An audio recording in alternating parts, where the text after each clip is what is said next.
শুধু সিকিউরিটিটা তুলে নিতে বলুন। তো সত্যি কথা বলেই ফেললো। ওকে সিকিউরিটি তুলে নিতে বলুন। এত দুশ্মন আছে, কোনদিন মাথা মুছড়ে না খেয়ে লাই, আবার বড় বড় কথা বলছে। ছি ছি ছি ছি, লজ্জা করা দরকার। আবার গাড়িতে কথা বলতে পুরো দেখো, আমরা সবাই হাঁপাচ্ছে। হাঁপানো কি হয়েছে ওর? হাঁপানো কি হয়েছে? এখন অনেক বাকি আছে। ক্যানিংয়ে যে আরো দৌড় কাটাবো, আরো হাঁপাবে। ক্যানিংয়ে যাব, এত দৌড় কাটাবো, হাঁপাবে।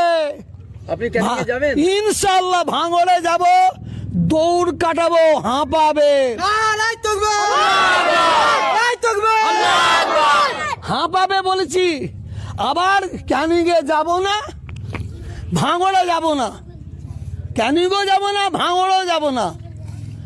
যদি মমতা ব্যানার্জি সৎ, ইমানদার, যারা মানুষের জন্য কাজ করবে, তা সেই ধরনের যদি এমএলএ কে দাঁড় করাই, আমার যাওয়ার দরকার নেই।